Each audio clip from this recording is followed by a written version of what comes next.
A heavy door with a missing handle stands before you, covered in dozens, if not hundreds, of little oddly shaped trinkets and charms. It appears to be locked.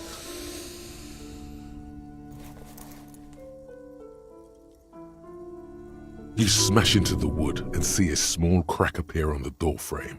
It's going to take one more try to break through to the other side. But you've done it. You're not thinking of trying again, are you?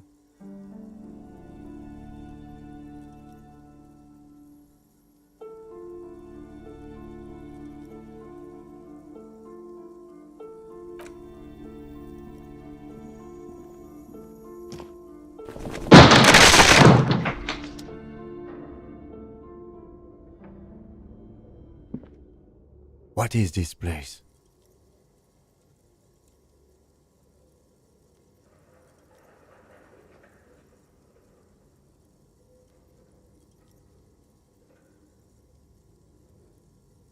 Yes, but no one's been here in ages.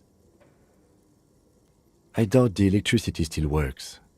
Good thing we have a flashlight on us. Don't forget to take it out of your bag before we move on.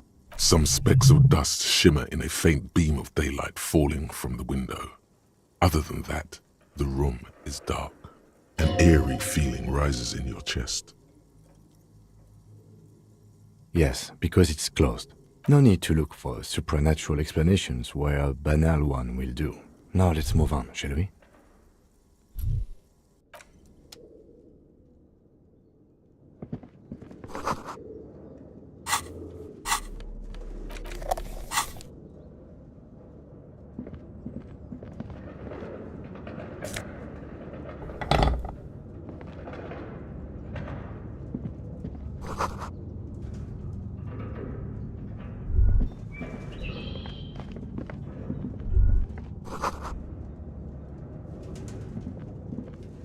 A barbell lies on the floor. The color has worn off its weight plates. It's 60 kilograms. Your triceps hum at the sight of these weights. Show the world what kind of beast it's dealing with. Lift them. There are no collars on the barbell. This is a safety hazard. Why does it feel so familiar? No, it's not that. It's the stale smell of rubber, the squeaky sound of sneakers, your bruised knee against the mat, and a whistle. Then the feeling is gone. It's just a memory from another life, when you were young and fit. You're right. The weight may fall off. Better not touch it then. It would be a violation of EPIS safety regulations if the gym was still operating, but it isn't. No one's supposed to come here anymore.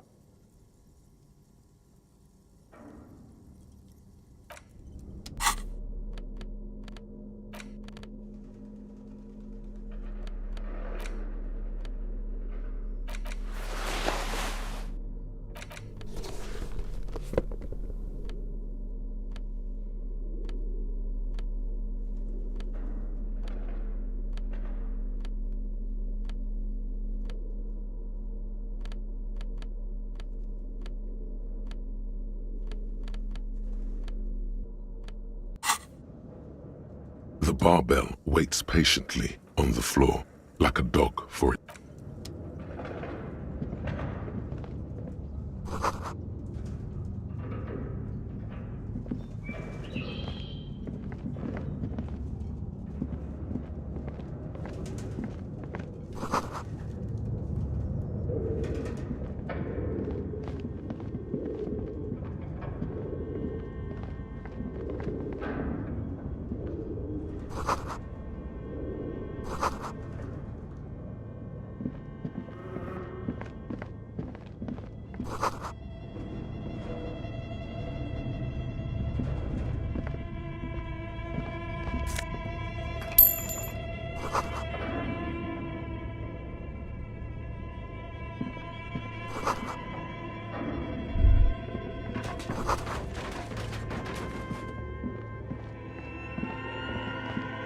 This appears to be some kind of machine with a cube-shaped heart and a wired framework.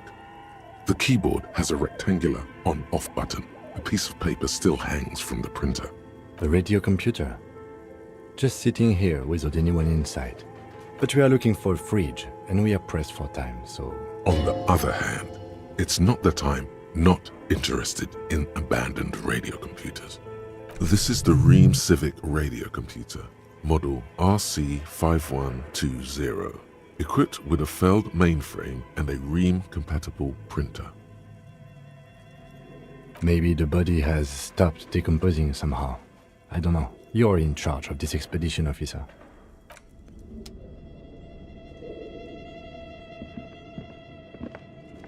This old fireplace is covered in lines drawn in blue and red marker, the mesh spreading over the stone like blood vessels on alabaster skin. It looks ghostly and strangely ancient. Radio frequencies, it seems: UKV 123.6, UKV 123.7, UKV 123.9. Some written notes, too, sparse and cryptic. Unclear. It looks like a cardiovascular system split into veins and capillaries. Very advanced.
You think so? The web is comprised of radio stations, all lead back to one red heart, titled the Game Master Frequency. A note says, this one can listen in on any station it wants. They must have had massive airwidth. These things don't come cheap. Someone very important, the leader of a massive on-air game built by these people. Whoever decides to call in to a call-in station, it looks like. A list of names under the stations suggests people across 6 Isolas would be playing. Muindi, Insulinda, Kotla, Grad, Samara, and even Ilmara. There's no way a little basement studio working here could pull anything like this off. My God. It's as if the less money they had, the more ambitious their project became. The schedule. I know doom when I see it. The company was running out of funding. Nothing. It's just lines on marble. An echo from times long gone. No one has used the fireplace in ages.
An iron safety curtain curves before your eyes, folded like a bellows. It covers half the room, blocking the way into a colossal industrial chimney. What an odd thing to do. Nothing happens. Still nothing. No one's home. Those curtains prove to be surprisingly sturdy. Your fist hurts now. Can you please try to refrain from attacking random things? Why do you think there's something on the other side, necessarily? In any case, there's no way we can get in right now. Let's investigate further. Bent metal, broken glass. Your path lies strewn with the broken forms of everyday objects. You are the destroyer, the bane of inanimate matter. Kudos.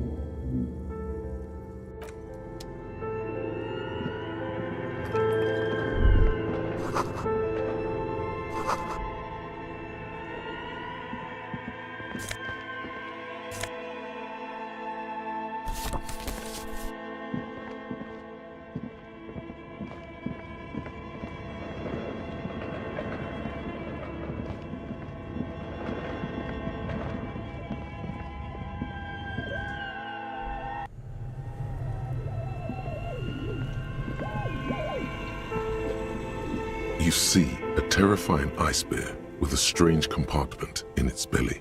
The door is covered in frost and the bear's eyes are glowing red.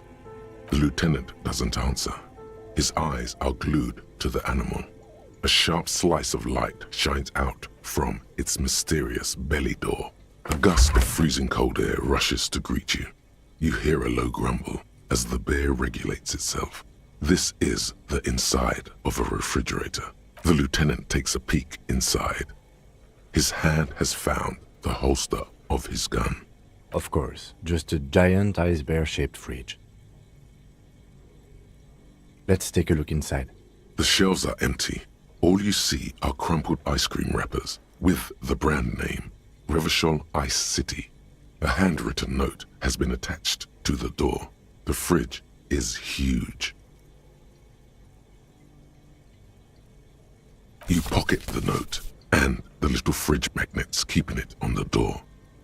A friendly cartoon bear smiles back at you from a glossy cellophane wrapper. It looks nothing like the fridge. The paper still smells of vanilla and chocolate. Good question. It looks like an ice cream fridge. I know. What an unfortunate marketing choice. What is even worse, the bear is still costing them money to this day. The fridge buzzes with energy. The electricity bill on this thing must be catastrophic. It's certainly an eccentric choice, but it is big enough, and cold enough too. But the optics on this are awful, he thinks. We need to be as silent as we can. Shall we go and get the body then? I'll take the head, you take the feet. The stairs won't be easy, but we'll manage. The two of you. Easily. The body is heavier than you expected and stinkier. It takes half an hour to get down to the bed. Then 10 more to stuff it into the fridge. The lieutenant takes a step back to admire your handiwork. Beautiful. A dead body in a nice bare fridge. This is some of the best police work I've ever done. You've definitely earned a drink after this. Perhaps even some pagan rites. No, not really. Look at that.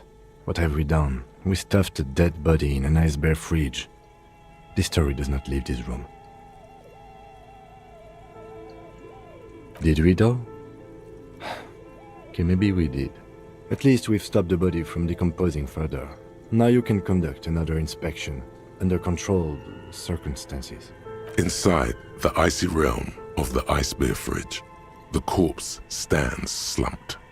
Shoot, Looney Rooney. I like it a lot, brother. This really is your finest hour. You're a genius.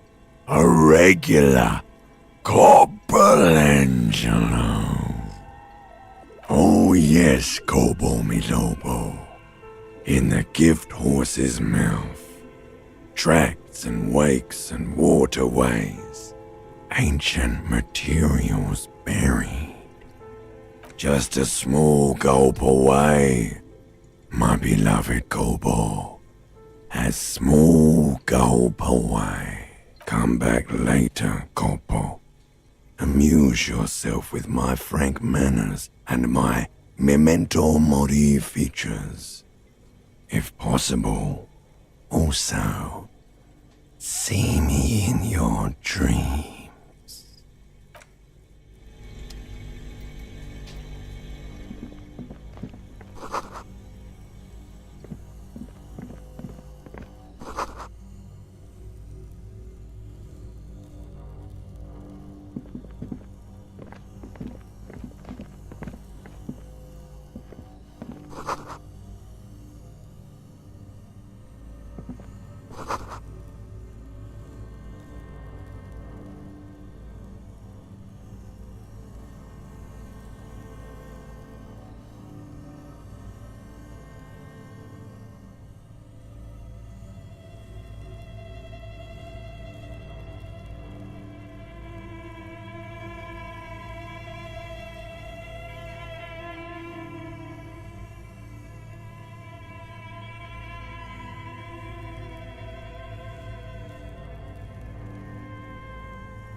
A few bricks have fallen off, revealing a compartment behind the wall. It's too dark to see in. Seems like an old bunker from the revolutionary period. Look at all those rifles. Must be an old weapons cache. There is, yes. And there also appears to be something inside the hole. Interesting. Do you want to take a look? Your hand reaches deep into darkness and spiderwebs. Rummaging around, you find rusty rifles hidden away. Are these any good? Most of them are rusty and inoperable, like the rest, but one catches your eye. A bolt-action model with a fine wood stock, in better cosmetic order than the others. That's a rare sight. seems to no longer be functional, but still a beautiful thing in its own way. It's the same type of weapon, yes, a breech loader. An interesting coincidence that we should find something so similar. But I'm afraid our search for the real murder weapon must continue. It means there are firearms, albeit inoperable, still lying around in Martinez. It's an interesting coincidence, I would say. Might come in useful in the future. He likes this find.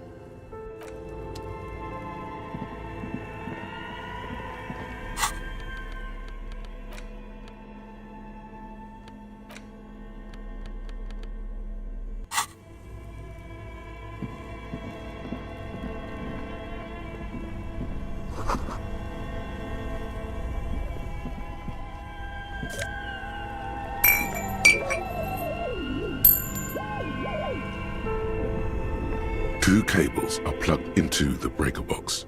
The red one leads to the ice bear fridge and the black one to the ice cream maker nearby.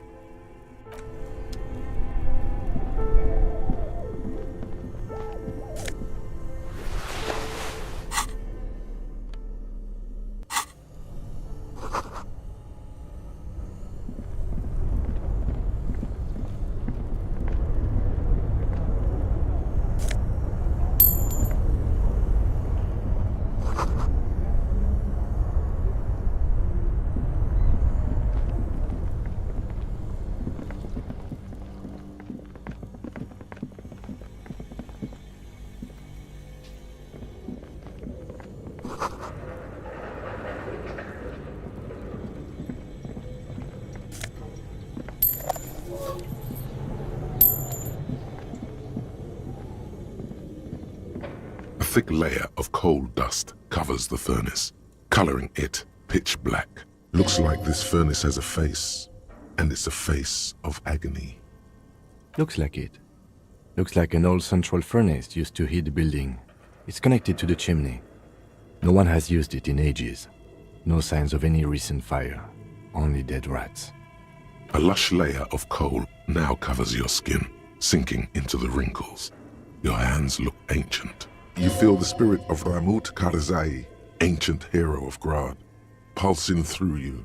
All that's left is to cover your face in war paint. 3 dangerous stripes appear onto your cheeks, telling stories of your wild soul. What are you doing? Please wipe your face clean, officer.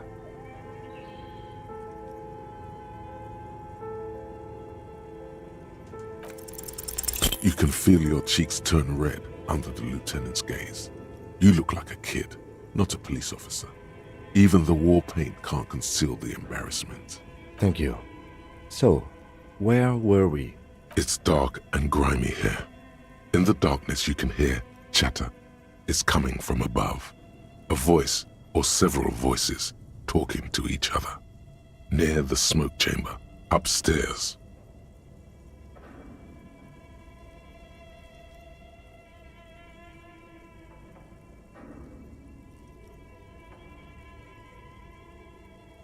The echo is so prominent, it's impossible to discern what the voices are saying or what's producing them. What are you doing? Wait, really? Maybe it's coming from behind those safety curtains we saw upstairs. We should ask the lady in the bookstore what's going on with these curtains. A hollow ring echoes through the furnace. Your toe hurts.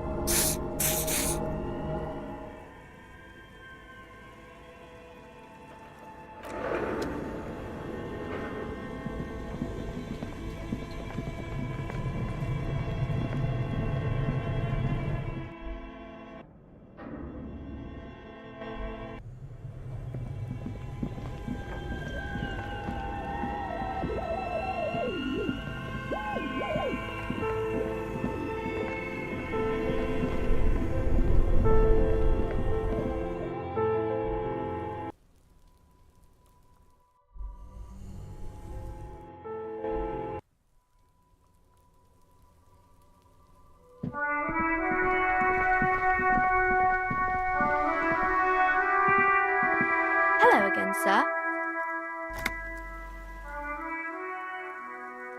That's Auntie Billy. She's nice if a bit distressed. I think she is a bad husband. Not very nice or helpful.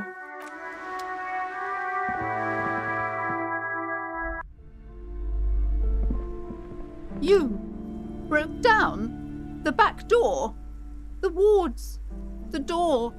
It's all gone now. Dark psychic energy leeching onto my shop. I suppose it's all over now. I guess there's no escape.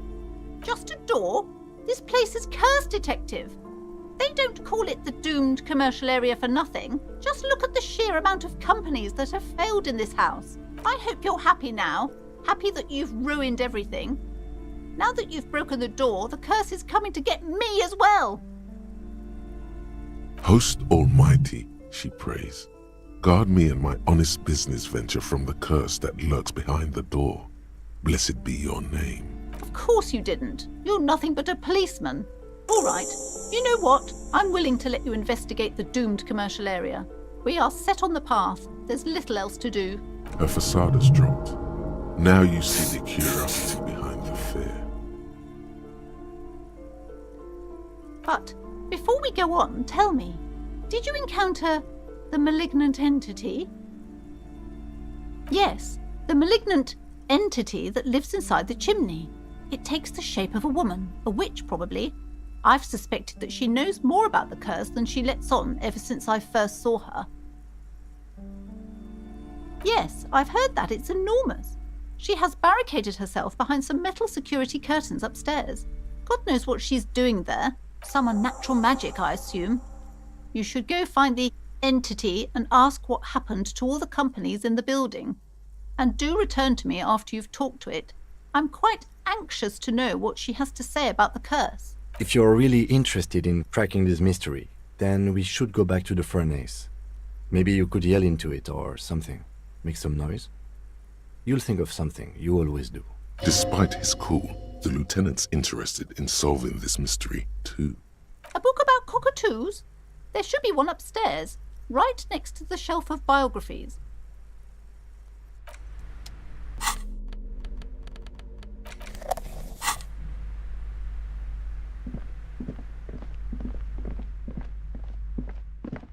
Shelves filled to the brim with crime novels featuring the supposed...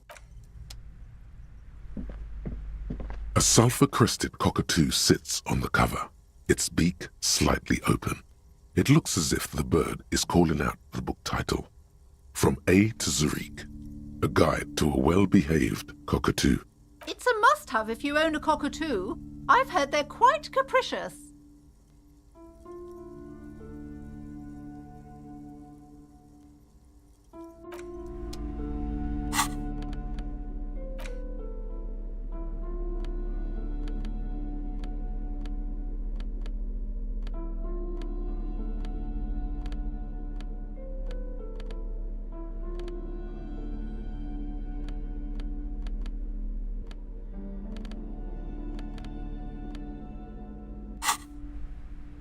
A sulfur-crested cockatoo sits on the cover, its beak slightly open. It looks as if you wait for the storekeeper to be distracted. When she's not looking, you haul the tome of cockatoos into your pocket. It's quite a challenge, but eventually, the guide to the cockatoos is yours. Splendid effort.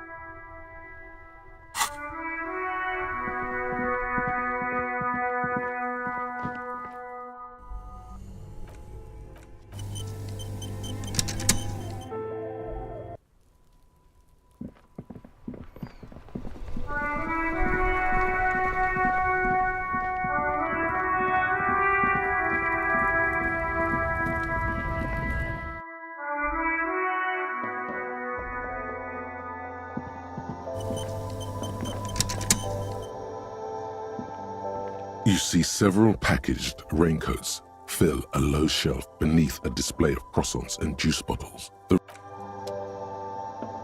A small cabinet on the wall is filled with various medicine bottles, nasal sprays, and blister packs.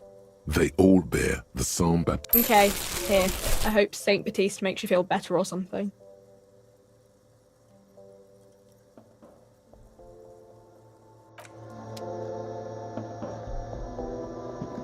The tear machine your bottles clunk into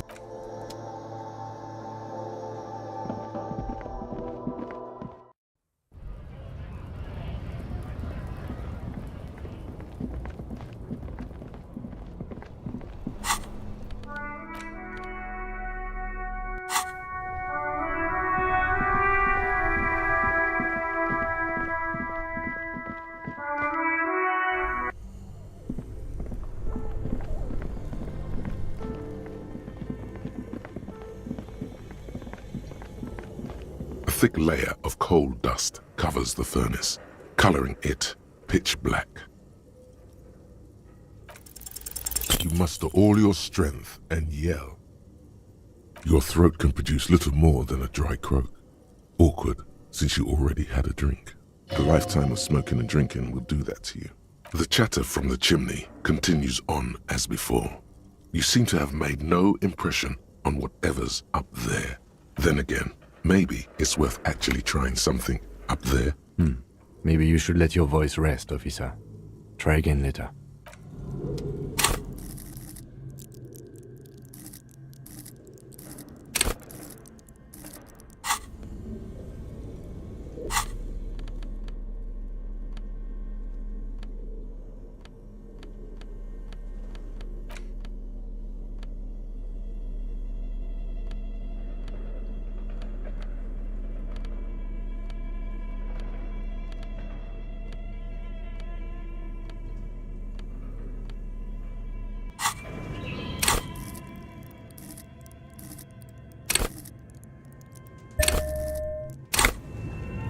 A thick layer of coal dust covers the furnace. Something breaks loose in you.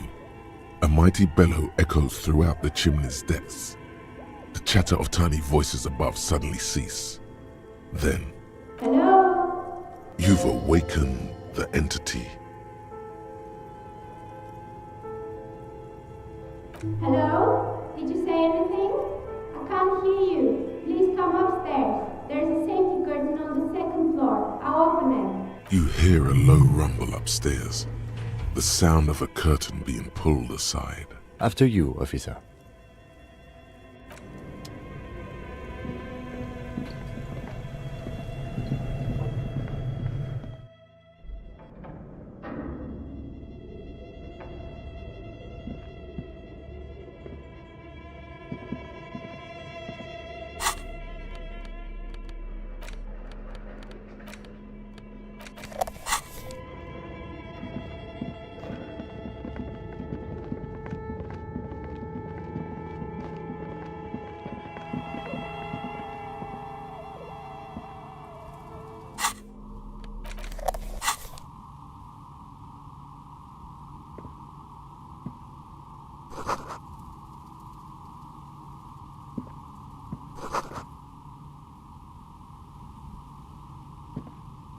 Hello.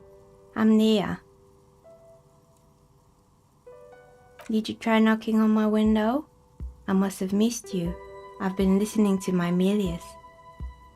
So what kind of dye are you looking for? Could this be the malicious entity? Perhaps it's wise to go along with this masquerade for now. She's got a direct view to the backyard. You should interrogate her about the lynching. Yes, Amelia is like a call-in station. You need a two-way radio to access one. That's why I have these. Mostly, they just teach you to swear in different languages.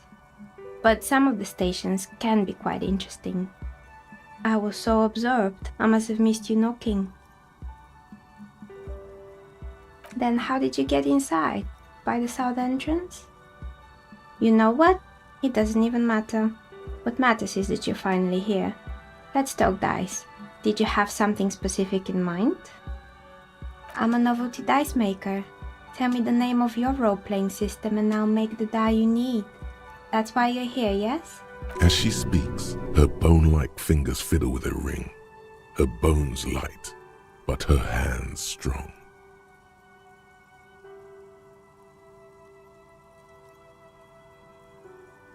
Answers? How strange. These days people only come to me for dice and role-playing games. I'm not sure how helpful I'll be, but go ahead and ask. This person means you, or no one else, absolutely no harm. She will answer freely and honestly.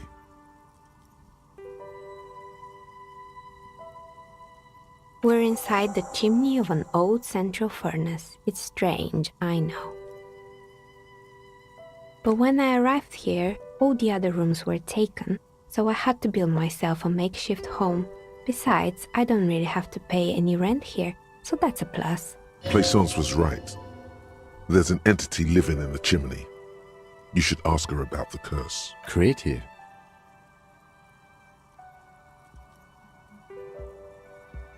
I've heard the stories, but I don't think those stories are true. It's just capitalism. We only hear about tales of success, so it's often surprising to realize how many ventures actually fail. Plaisance, the bookshop lady? I've heard that her business is doing rather well. Have the energies spared her somehow?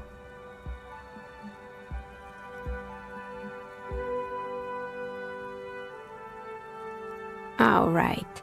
But it's not just the bookstore that's still up and running. What about the whirling in rags? Some people say it's part of the building complex. You could say so. Both houses were built at the same time and under the east of the Commerce Central project.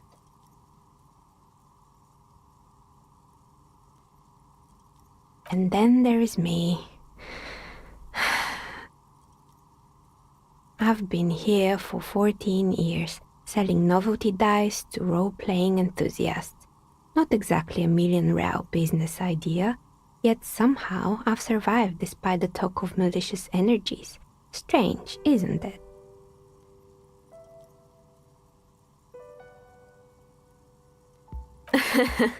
What, so the curse only affects people with poor work ethics? What you're describing isn't a curse, it's capitalism. Time has come to face the source. Fear not, for the forces of the universe are supporting you in this psychic quest. Exactly. Truth is always so disappointingly mundane and boring. But I'm glad we got this sorted out. And it... Plaisance is not going to like what you have to tell her. How did I become one? It was a business decision. I was a regular jeweler at first, but that's an unfocused field with too much competition. Some of my friends were role players. They asked me to make some polyhedral dice out of cobalt. That was my first order. I grew it from there. Not especially. I like working with rare materials and a steady pay. And role players as customers? They're nice people. Nothing really. I didn't know him. The lieutenant looks at his notebook, then the woman under the large window. Your window looks directly onto the courtyard. You're saying you didn't see or hear anything unusual last Sunday evening? I'm sorry, detective, but as you know, I usually have my headphones on when I'm working. It shuts out most of the daily ruckus behind my window. I might have, but in this case, all I would have seen is my own reflection staring back from the darkness. It's really hard to make anything out in the yard when it's dark outside. Besides, I rarely get up to look out the window when I'm in the zone. This person values focus above all. She keeps her sharp sight on the instruments before her. Well, there's always something going on in the Whirling's backyard. During daytime, there are usually those kids. And lately, I've been seeing a lot of drunk workers hanging about. Must be because of the strike. But I never saw anyone during that fateful Sunday night, I'm afraid. It's an odd profession, making dice for people. but I like it, and I prefer doing this to sitting at home. She nods. Anything else, officer? More or less. Are you interested in anyone specific?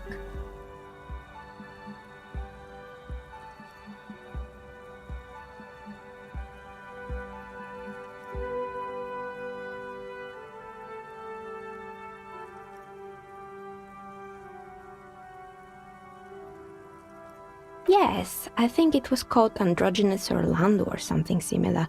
They weren't a big hit around here. Turns out that working class men don't like genderless haircuts.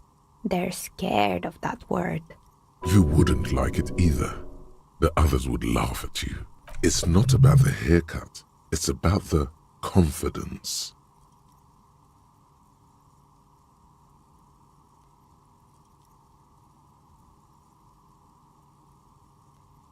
Me neither. I just want it off my face. Good. I hope it clarified things a bit. Well, of course. Tell me what you have in mind.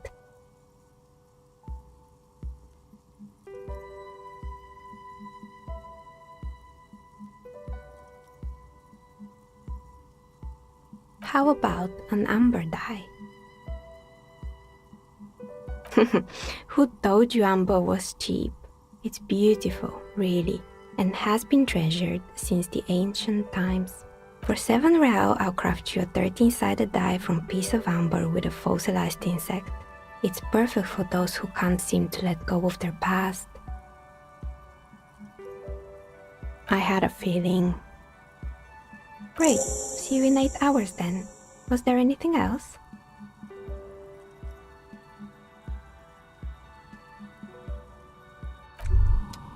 Hey, so we've been monitoring you internally, and now we know your Copo type. Yes, guess what's yours?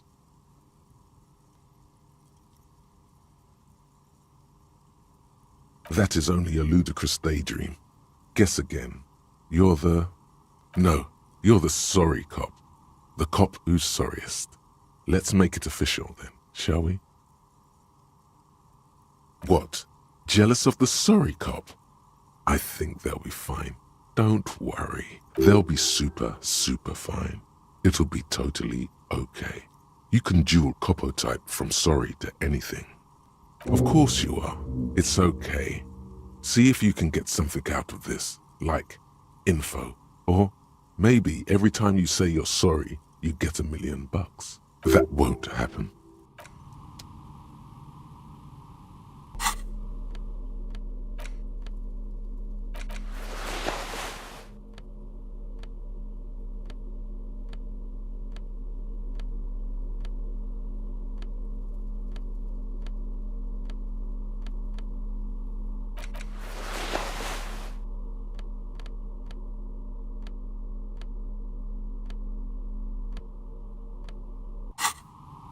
Oh, it's you again.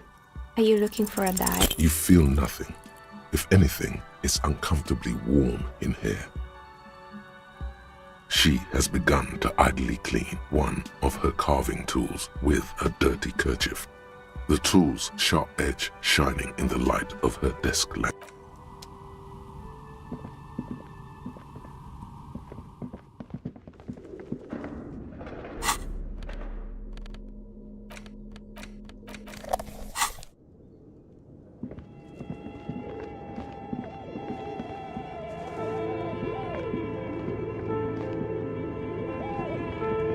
Your flashlight slides over an old green chalkboard covered in scribbles, sketches, and schemes like some ancient cave mural. Some of the writing has faded with age, but you can still make out sections here and there. Photos and drawings have been pinned to the board. These lithe, pointy-eared creatures appear to be different types of welkins. You make out autumnal candle welkins casting wax-based magic. Translucent welkins, with organs shining under their skin, and even ether welkins, hailing from the vast emptiness of sidereal space. Who are all those creatures? Fantasies of a tortured, feverish mind? One of the welkins, towering among the rest, appears to be different, however. It's Vara Hamira, A high Welkin, his face white and scarred like cracked marble. This is clearly a Welkin supremacist. The note says, all non-Welkin races will be purged. The Haldor, the Twarg, the humans, and even headless men, all of them, purged. Imagine a world filled only with Welkin, Green Welkin, Dread Welkin, and the High Welkin to rule them all. An inordinate amount of time has gone into drawing these little Welkin creatures.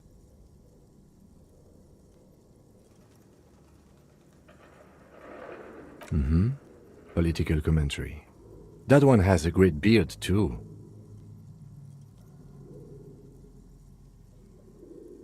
Some people really like building a world, I think, even if it's just for a game. This looks like concept art for a project. It's not really real. Just look at those details. So much effort. The photo collage depicts barren, icy landscapes wrapped in perpetual night. You see permafrost and glacial landforms, dead trees grown in under the snow. Entire oceans have been frozen from shore to shore. There are pictures of settlements on dried up riverbeds, abandoned in a storm. Animal corpses in the dark, carcasses and bones. You see primitive oil rigs built into glaciers, boreal dvorg, yurts under the snow, great mammoth-like beasts of burden.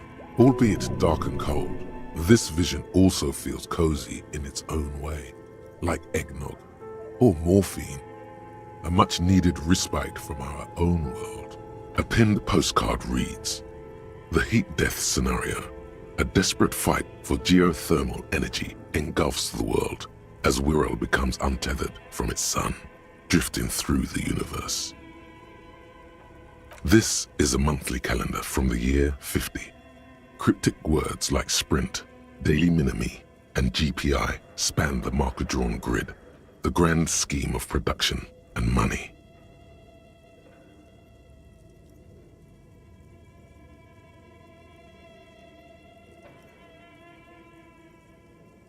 It looks a bit like an academic calendar, only much more brutal. As time goes on, the numbers in the boxes grow rarer and rarer. The board becomes an empty snowfield in the final days. Only failure and regret dwell in this region. Looks like they didn't make it. A note in the bottom left corner of the chalkboard says, "See the prod schedule filament for details." The handwriting is only partly legible, but you can still make out 3 slogans: "Call in, tune out," "Wirral untethered," and "Heat death of the universe." The full text reads, "Heat death of the universe is the new black." Another note says, "The biggest advancement in role-playing systems since the 30s. Outside, a cold wind wraps the building in its bosom. Snowflakes in the wind. An old woman passes what the locals call the doomed commercial area. She tries hard not to look at the bookstore windows. It's unwise."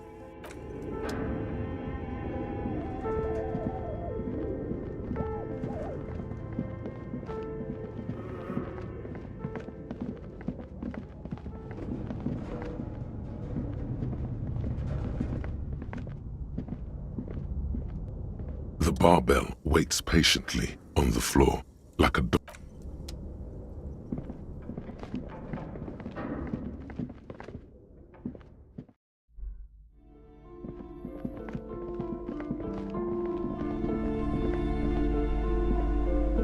What have you found?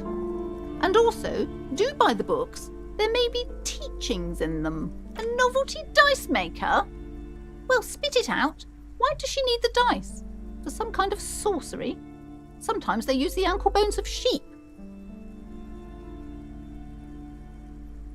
I don't understand. If it's not her, then where is the source of the doom? How did she explain the curse? She's squeezing on the pendant too tight. A drop of blood in her palm. Just don't say you don't have any answer yet. The uncertainty is killing her. To hell with it. Perchance you ought to just lie, sire.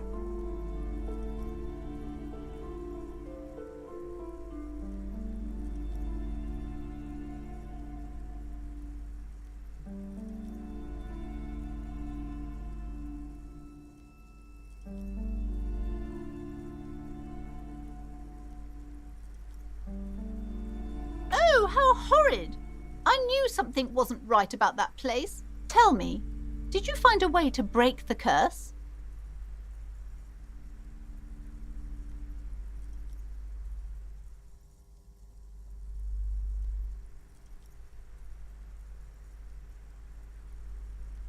Guillaume le Million?